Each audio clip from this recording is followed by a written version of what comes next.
Good morning, student. Welcome to chemistry class. In today class, we will see the some numerical on osmotic pressure, and we discussed all colligative properties. First, relative lowering of vapor pressure we discussed, and numerical also solved. Then we discussed elevation in boiling point with numerical, depression in freezing point with numerical. Now we will see some numerical on the osmotic pressure. Then we will define the different type of solution on the basis of osmotic pressure. Okay, student, let's start. First question is that calculate the osmotic pressure in Pascal. Calculate the question is calculate the osmotic pressure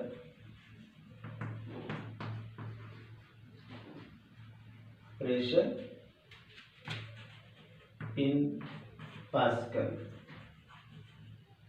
Okay, calculate the osmotic pressure in Pascal.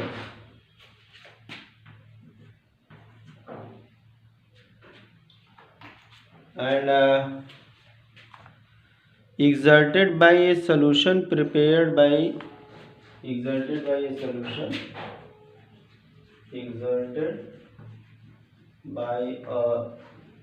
solution prepared by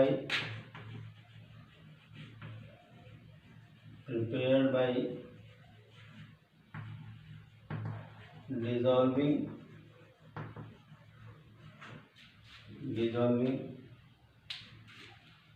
1.8 gram 1 gram of polymer 1 gram of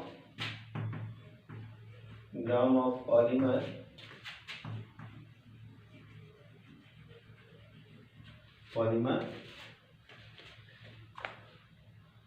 of molecular mass 185,000.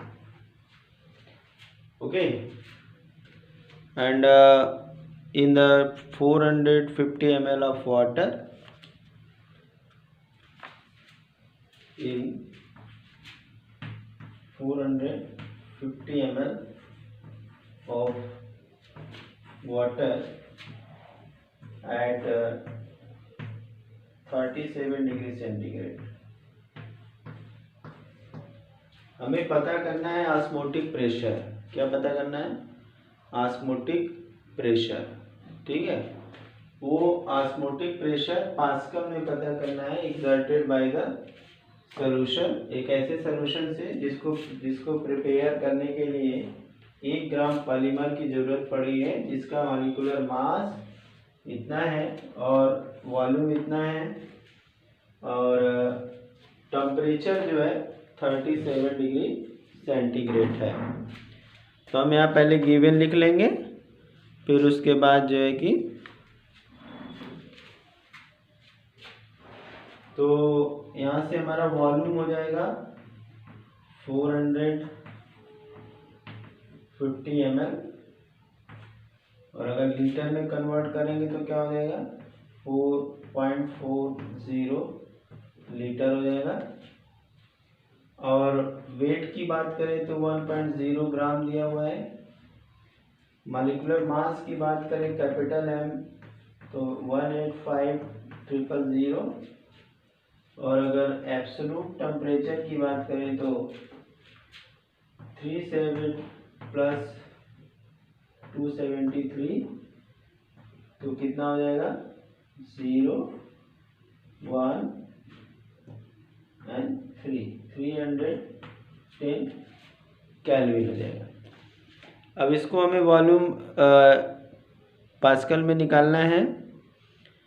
तो हम यहाँ पे एक चीज़ और, solution constant R की value रखेंगे। Are की value होती है, आर की वैल्यू है यहाँ पे 8.314 पास्कल। ठीक है, अब ये सारी वैल्यू हमें दी हुई है। एक बार हम क्वेश्चन फिर से समझा दे रहे हैं। Calculate the osmotic pressure in pascal. Okay, exerted by a solution, एक सोल्यूशन ने एक्सर्ट किया है प्रेशर, और जिसमें कि जिसे प्रिपेयर करने के लिए हमें 1 ग्राम पॉलीमर को मिलाया गया है, जिसका कि मॉलिक्यूलर मास 185,000 है, और टेम्परेचर जो है कि 37 डिग्री सेंटीग्रेड, जबकि वॉल्यूम वहाँ पे 450 ml है। अब हमने सारे कन्वर्जन कर लिए हैं, बस हमें फार्मूले में वैल्यू रखनी है। हमारा फार्मूला क्या है? फार्मूला हमारा है पाई इक्वल टू CRT। तो कंसंट्रेशन के लिए हमारे पास N/V RT, या हम इसको लिख सकते हैं W/mV RT। ओके, अब यहाँ पे हम वैल्यू पुट कर सकते हैं 1.0, R की वैल्यू 8.314, T की वैल्यू जो है यहाँ पे 310, और M की वैल्यू 185,000, और V की वैल्यू 0.45 लीटर। अब बस इसे सॉल्व करना है, सॉल्व करके वैल्यू आ जाएगी। ठीक है, पास्कल में अगर निकालना है तो एक चीज़ हमें और भी ध्यान देना पड़ेगा कि ये जो वॉल्यूम है लीटर में, तो 0.45 लीटर हो गया, और इसको मीटर क्यूब में अगर कन्वर्ट कर देंगे तो 100 बेटर, क्योंकि हमें प्रेशर निकालना है 10⁻³ मीटर क्यूब। ओके, अब इसको हमें सॉल्व करना है, तो हम इस वैल्यू को यहाँ पे पुट कर देंगे तो हमारी वैल्यू पास्कल में भी हो जाएगी। तो 1.0 into 8.314 into 310 upon 18500 into 0.45 into 10⁻³ okay, अब इसको बस सॉल्व करना है, सॉल्व करके आंसर आ जाएगा। पास्कल में प्रेशर आ जाएगा, और ये प्रेशर आना चाहिए कितना? देखिए यहाँ से 3 0, तो ये 3 0 यहाँ से कट जाएंगे। ठीक है, अब हमारा इजी हो गया। 1 इंटू 8.314 इंटू 10310 185 इंटू 0.45। ठीक है, इसका आंसर आना चाहिए, कितना आएगा आंसर? जरा कैलकुलेट करके देखो तो ये हो जाएगा 30.95 PA आना चाहिए आंसर। तो इतना प्रेशर यहाँ पे एग्जर्ट होगा। ठीक है, हमने कौन सा फार्मूला लगाया? Pi equal to CRT, C equal to होता है N/V, और N इक्वल टू होता है W/m, और VRT हो गया। ठीक है, हमने इस फार्मूले को लिख दिया WRT/mV। ठीक है, और हमने पूरी वैल्यू पुट की, आंसर आ गया। ठीक है, चलिए एक आध क्वेश्चन और देखते हैं हम लोग, नोट कर लीजिए फटाफट। तो हम अगले क्वेश्चन पे आते हैं।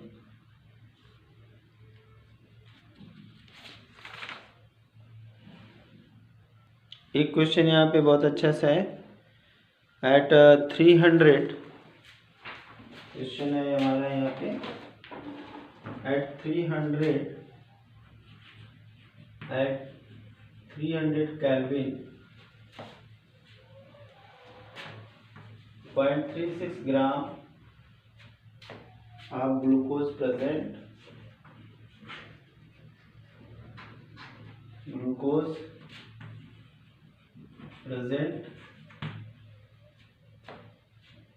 In a liter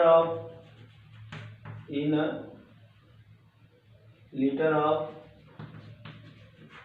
its solution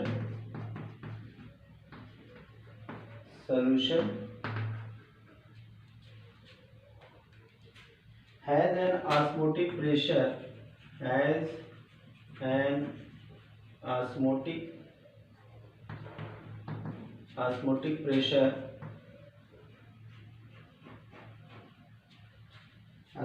pressure of the solution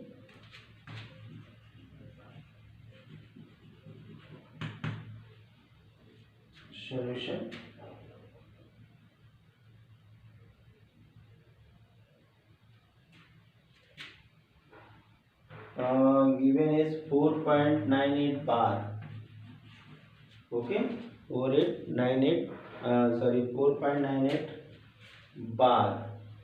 Okay, if the osmotic pressure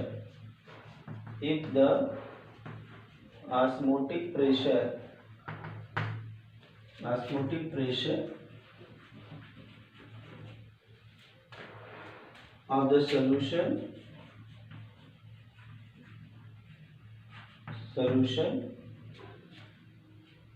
is 1.52 bar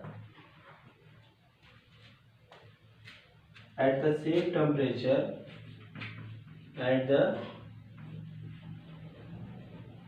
temperature,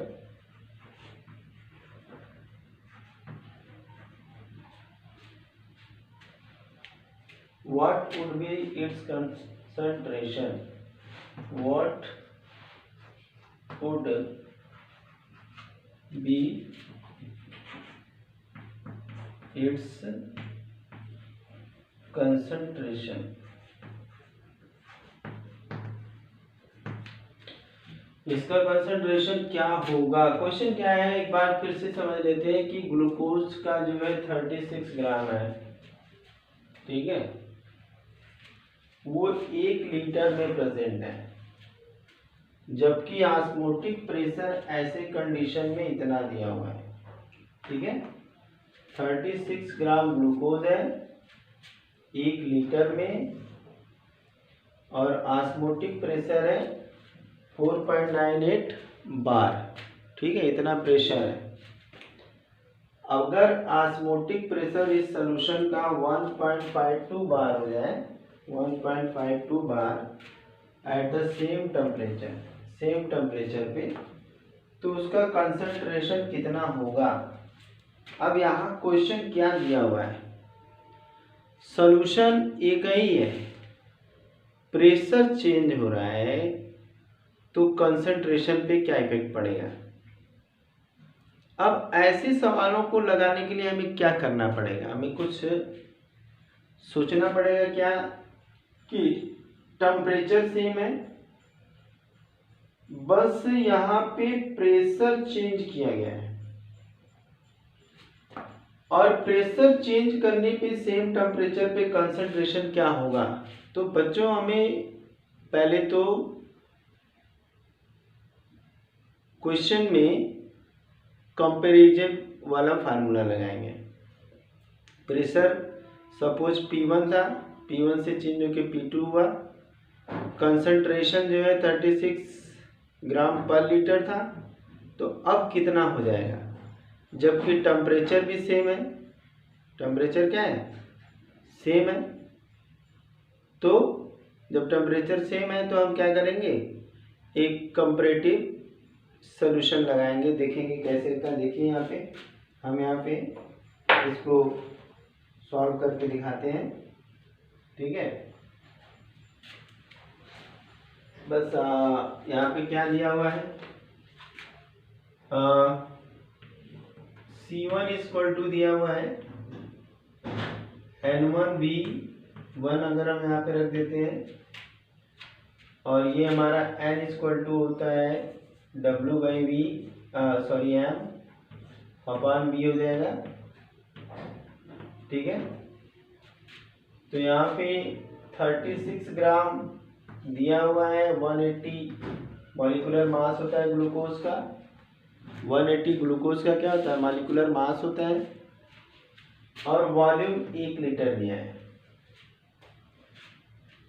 C2 यहाँ पूछा जा रहा है। C2 क्या किया जा रहा है, पूछा जा रहा है।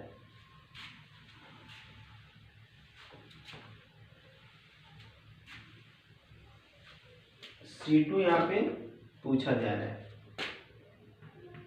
अब यहाँ पे C2 हमसे पूछा जा रहा है, जबकि पाई1 इक्वल टू दिया था 4.98 बार। जब प्रेशर चेंज होकर के हो गया, कितना दिया था,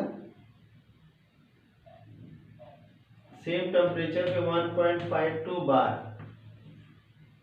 तो कंसंट्रेशन क्या होगा। एक चीज देखने में क्या समझ आएगी, यहाँ प्रेशर हाई था या प्रेशर लो था। ठीक है, और हम लोगों ने पढ़ा क्या था, हम लोगों ने पढ़ा था पाई इक्वल टू CRT। ये तो कांस्टेंट है, R की वैल्यू भी कांस्टेंट है और T की वैल्यू भी कांस्टेंट है। तो पाई1 C1 हो गया अपॉन पाई2 C2 RT हो जाएगा, ये कट जाएगा। अब पाई1 इक्वल टू रख देंगे 4.98 बार। पाई2 हमें पता करना है, C1 की वैल्यू रख देंगे 36/180 और हमें C2 यहाँ पता करना है। पाई2 की वैल्यू यहाँ पे दी हुई है 1.52 बार। ठीक है, अब इसको हम अगर कैलकुलेट करते हैं तो ये हो जाएगा 2। ओके, तो हमारे पास क्या हो गया, ये 4.98 upon 1.52 equal to 2/10 upon C2, या इसको 5 कर दें तो यहाँ से हमारा हो जाएगा, नीचे विजिबल है, चलिए विजिबल है, तो यहाँ से हमारा हो जाएगा, इसको हम यहाँ पे ले लेते हैं इस साइड में, तो ये हमारा हो जाएगा 4.98 अपॉन 1.52 इक्वल टू 1/5 C2। ठीक है, अब बस इसे सॉल्व कर देंगे। ऊपर ये, have you noted this? If you have noted then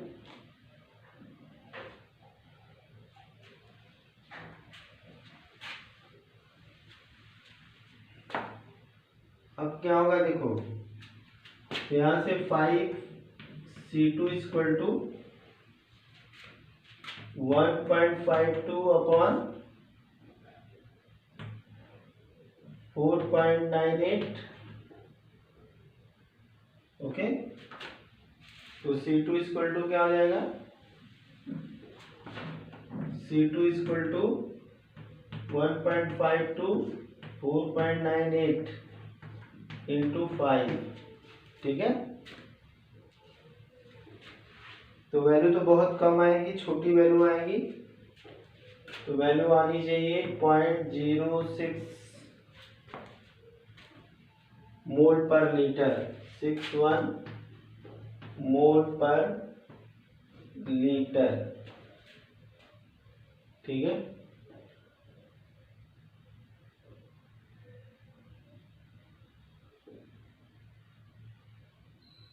यहाँ से कैलकुलेट करेंगे तो ये डेसिमल हट जाएगा और ये 3.4 हो जाएगा। और ये हमारा 4 है, नियर अबाउट इसको हम 5 मान लें तो ये 0.06 हो ही जाएगा। ठीक है, ऐसे हम करके कैलकुलेट कर सकते हैं।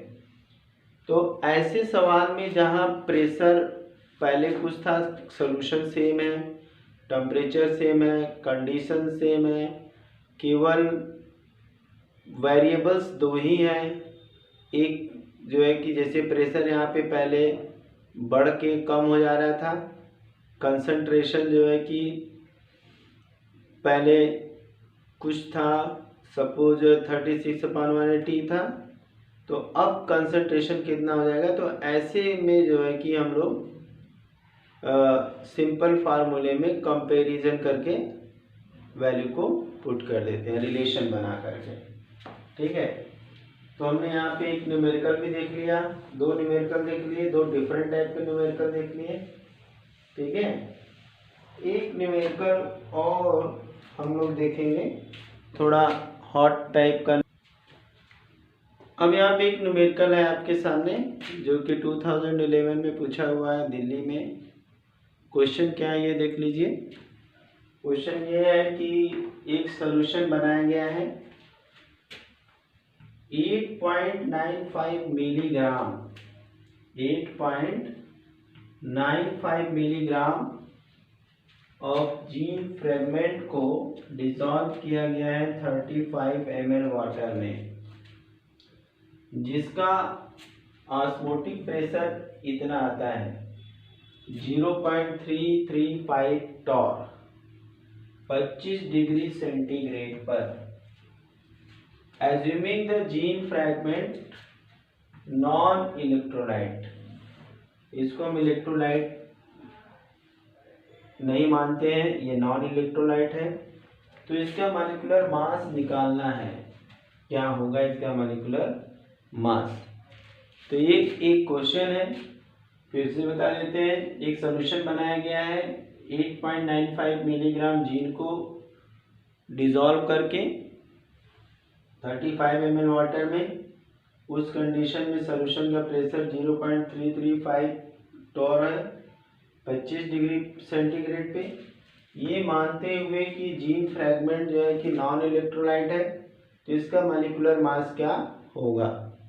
तो ये न्यूमेरिकल बच्चों बहुत आसान है। ठीक है, इसको सॉल्व करना भी बहुत आसान है। गिवन पहले लिखेंगे, फिर उसके बाद फार्मूला रखेंगे, आंसर आ जाएगा। नोट कर लीजिए फटाफट, स्क्रीनशॉट या तो ले लीजिए। चलिए अब इसको स्क्रीनशॉट ले लिया होगा, क्वेश्चन समझ में आ भी गया, लगाना बहुत आसान है। कोशिश करिए अपने से, अगर किसी की वैल्यू आ जाए तो फटाफट फटाफट फटाफट हमें बता दीजिए। चलिए हम लोग यहाँ पे आते हैं। हमारा क्वेश्चन गिवन क्या था, वेट दिया हुआ था 8.95 मिलीग्राम। ठीक है,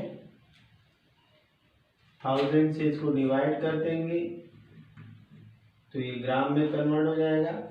इसको हम इधर लिख देते हैं 8.95/1000। ठीक है, ग्राम हो गया। और यहाँ पे वॉल्यूम दिया हुआ है, वॉल्यूम कितना दिया है 35 ml। इसको भी हमें 1000 से अगर डिवाइड कर देंगे 35 ml को, सॉरी 1000, ये लीटर में हो जाएगा।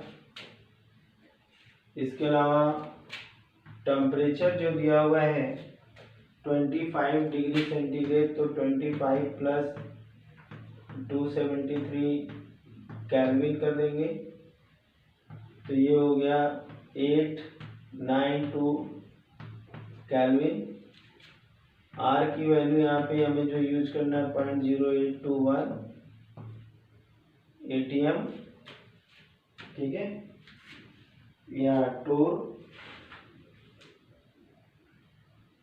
ठीक है, और वेट हो गया, वॉल्यूम हो गया, टेम्परेचर हो गया, आर हो गया, हमें निकालना है मॉलिक्यूलर मास।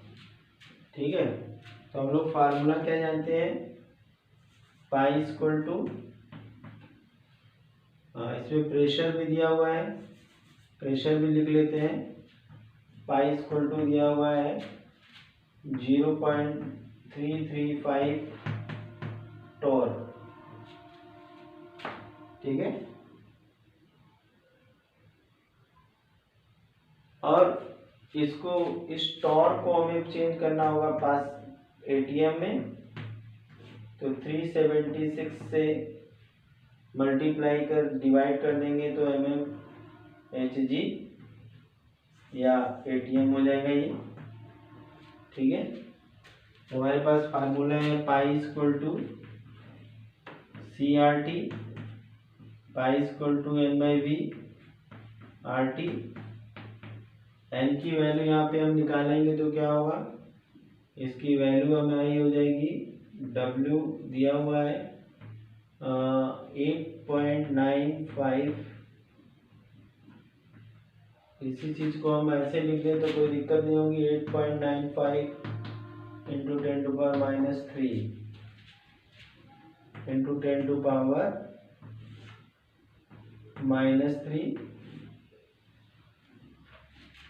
इसको हम फिर से लिख देते हैं। अभी नोटेड दिस, सबने अगर इसको नोट कर लिया है तो हम न्यूमेरिकल ऊपर लगाते हैं।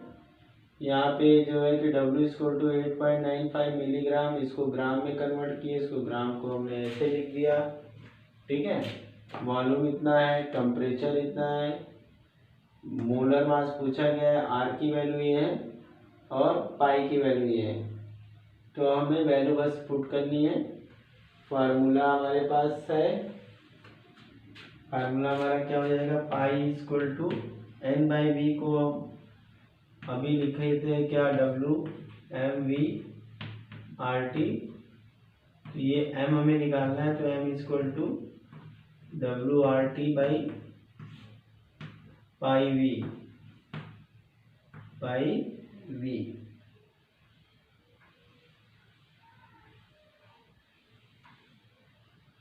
तो यहाँ से W की वैल्यू तो दी हुई है, W की वैल्यू कितनी दी है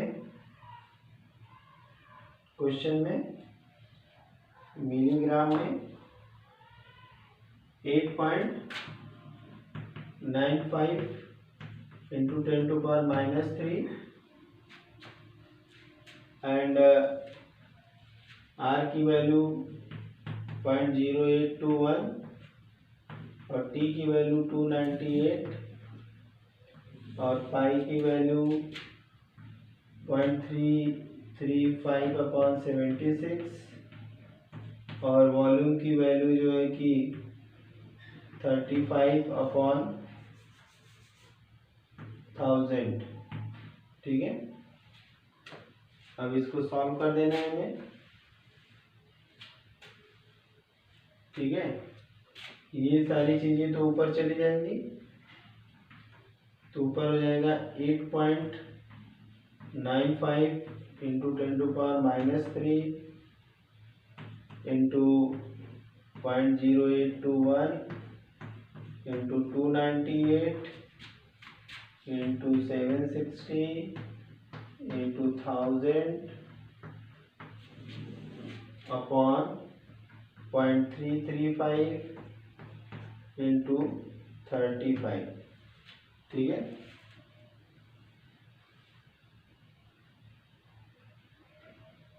अब ये हमारे 4 0 है, 1 2 3 4, तो ये हमारा डेसिमल खत्म हो जाएगा। ठीक है, इस 3 0 से ये खत्म हो जाएगा। हमारे पास क्या बचेगा उसको लिख लेते हैं। हमारे पास बचा 8.95 into 821 into 298 into 76 upon 335 into 35। ठीक है, अब इसको हमको बस सिंप्लीफाई करके कैलकुलेट करना है। देखिए कितना आ रहा है, जल्दी जल्दी बताइए कितना आ रहा है। यस 1.419 इंटू 10⁴ ग्राम पर मोल। गुड, इतना मॉलिक्यूलर मास आ रहा है। ठीक है, तो सिंपल था, हमने यहाँ पाई की वैल्यू रखी। ठीक है, तो ये न्यूमेरिकल सिंपल था। यहाँ पे पाई की वैल्यू हमने रखी, pi equal to WRT/MB, M equal to WRT/MB, ये वैल्यू हमने पुट कर दी। ठीक है, और हमारा आंसर आ गया 1.419 इंटू 10⁴ ग्राम पर मोल। ठीक है, तो बच्चों आज हम लोगों ने जो भी न्यूमेरिकल थे, हर टाइप के न्यूमेरिकल फार्मूले पे लगा लिया हमने। ऑस्मोटिक प्रेशर वाला फार्मूला था ये फार्मूला, जिसमें हमने 3 तरह के न्यूमेरिकल लगाए। और हम लोगों ने relative lowering of vapour pressure, depression in freezing point, elevation in freezing point, boiling point, इन सारे के फार्मूले और उनके न्यूमेरिकल लगा लिए।